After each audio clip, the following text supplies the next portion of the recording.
मेरे प्यारे भैया बहन, आज हम अष्टम कक्षा इतिहास विषय में दूसरे क्लास में पाठ 2.1 का हम यह ब्रिटिश कंपनी के विषय में पढ़ेंगे। ये कैसे यह शासन व्यवस्था को आगे बढ़ाता है। पिछले क्लास में हम पढ़े थे कि किस प्रकार से भिन्न भिन्न प्रकार के यूरोपीय कंपनियों ने भारत में आई थी।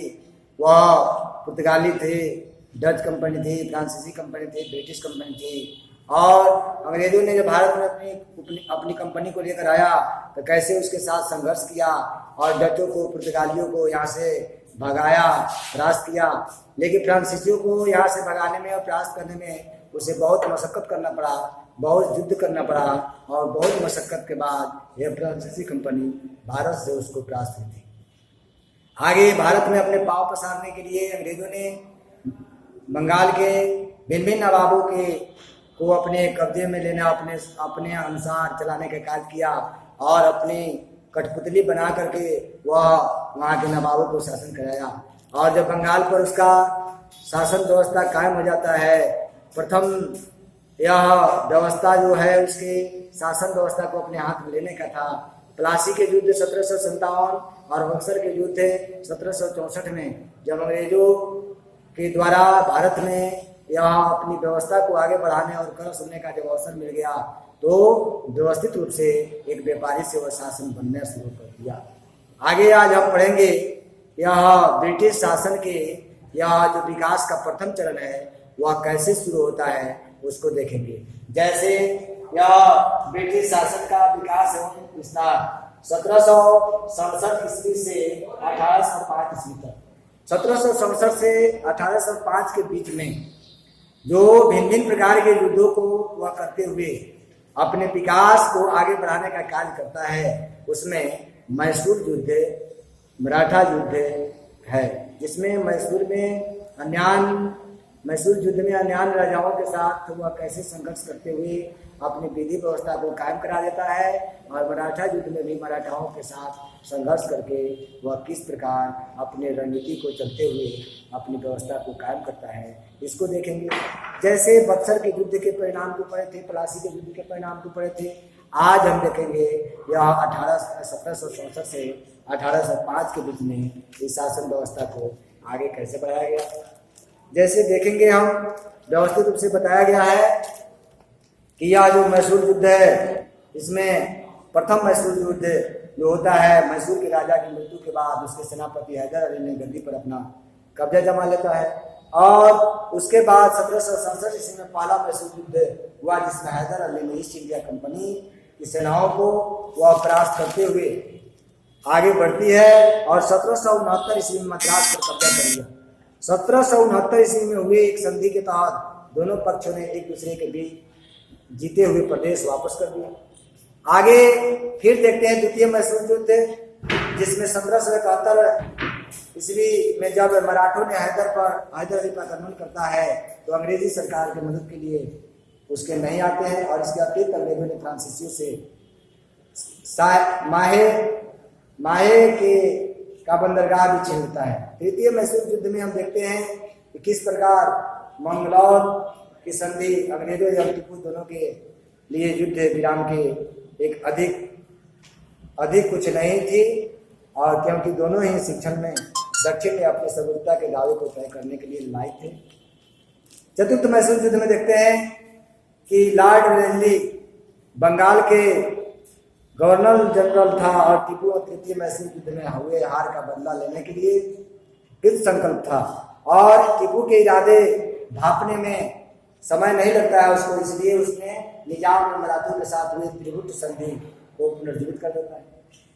आगे इन सारे विधि व्यवस्थाओं के बाद हमको यह समझ में आती है कि अंग्रेजों ने इस मैसूर युद्ध में जहां झुकने की बात आती थी वहां पर संधि कर लेता था और जहां हड़पने की बात आती थी और उसको कब्जा में लेने की बात आती थी वहां पर तन जाता था।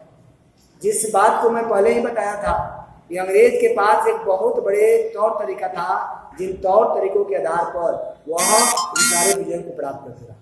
उन तरीकों में जैसे बताया गया है, फूट डालकर सूरवीर मारो श्रेष्ठ व्यक्ति को भक्ति से, जीतो नीच पुरुष को भय से, नीच समान को शक्ति से। यह जो बात है, ये अंग्रेजों के लिए बिल्कुल चरितार्थ है। फूट डालकर शासन करो का मतलब है कि जहां पर जिस प्रकार की व्यवस्था बनती है उसे बनाना।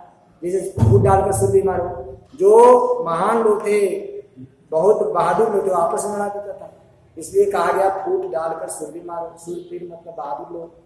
श्रेष्ठ व्यक्ति को भक्ति से, जो श्रेष्ठ थे, विद्वान थे, महान थे, धर्मान थे, उनको मिला लिया और उनका भक्त बन गया।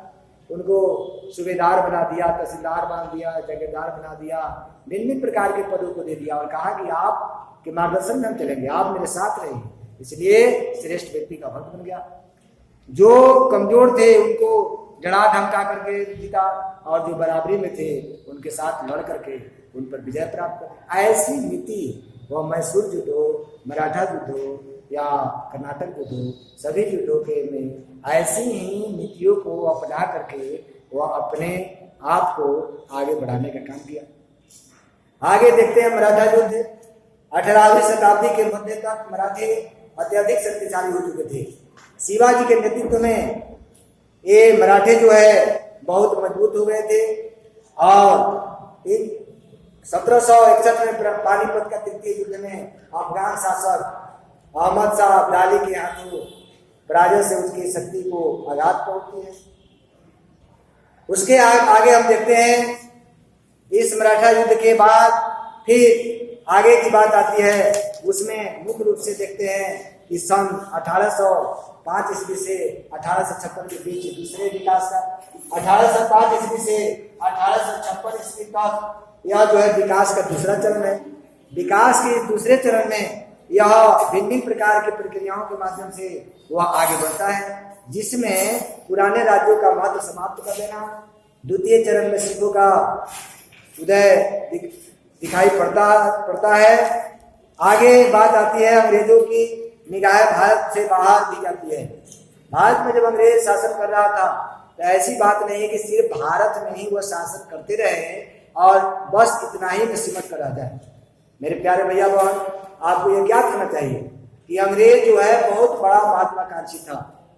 विस्तारवादी नीति जो है उसकी एक बहुत बड़ी अपनी व्यवस्थित नीति थी, जिसके परिणाम स्वरूप विश्व के अन्य देशों पर अपने उपनिवेश को स्थापित किया था और भारत में अपनी शासन व्यवस्था को जो कर रहा था, तो भारत के साथ साथ अफगानिस्तान और नेपाल के ऊपर भी अपनी कार्य व्यवस्था को, अपनी व्यापार व्यवस्था को, अपनी नीतिगत व्यवस्था को स्थापित करने के लिए उसकी निगाहें भारत के बाद अफगानिस्तान और नेपाल पर भी जाती है। इसलिए इन क्षेत्रों पर भी उनकी निगाहें गई और वहां भी अपने शासन का विस्तार किया।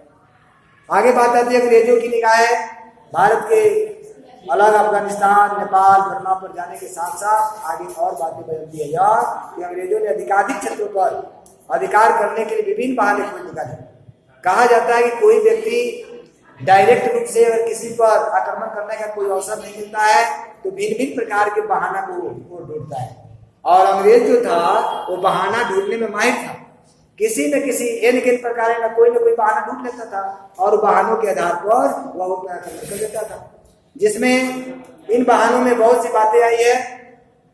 और उन बहानों में जैसे उत्तराधिकार के आधार, मित्रता की संधि, व्यक्तिगत सिद्धांत के आधार, सहायक संधि के आधार, तो प्रशासन का व्यवस्था, ये सब आधार थी उसको हड़पने के, दूसरे पर शासन करने के। इसलिए अब आगे हम देखते हैं सिख युद्ध। यह सिख युद्ध कैसे होता है इसको हम देखेंगे। जैसे बंदा बहादुर के समय पंजाब 12 छोटे छोटे सिख राज्यों में बने थे। अब देखते हैं सिख युद्ध। जैसे सिख युद्ध में मुख्य रूप से देखते हैं कैसे पंजाब का विस्तार व्यवस्थित होता है। जैसे सिख युद्ध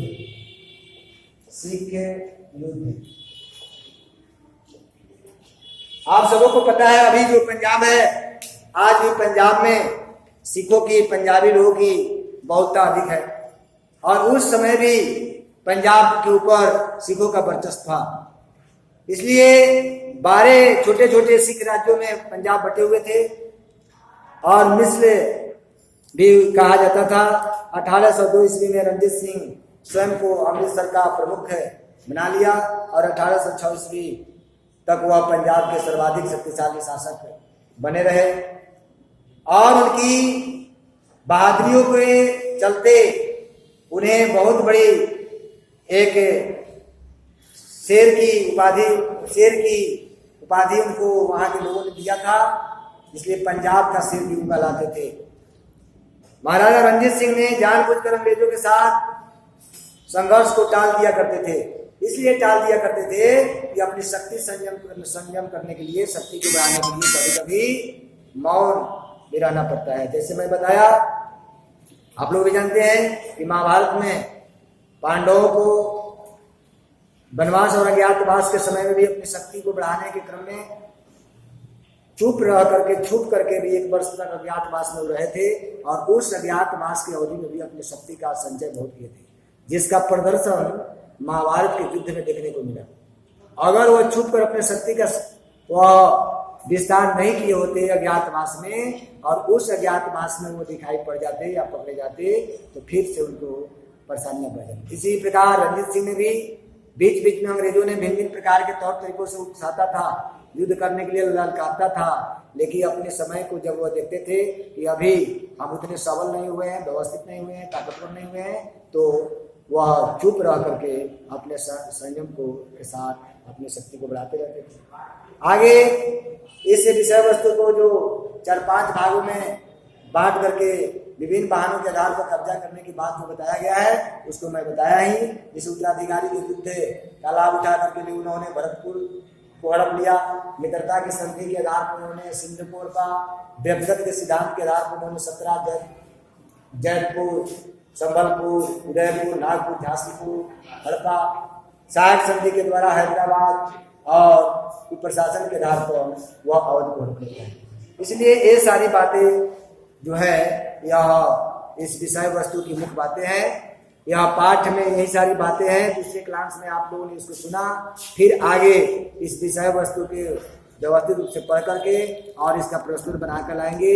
यह दूसरा पाठ का भाग 1 समाप्त हुआ, और फिर आगे दूसरे क्लास में दूसरे पाठ को हम पढ़ेंगे। आज के लिए इतना ही बस।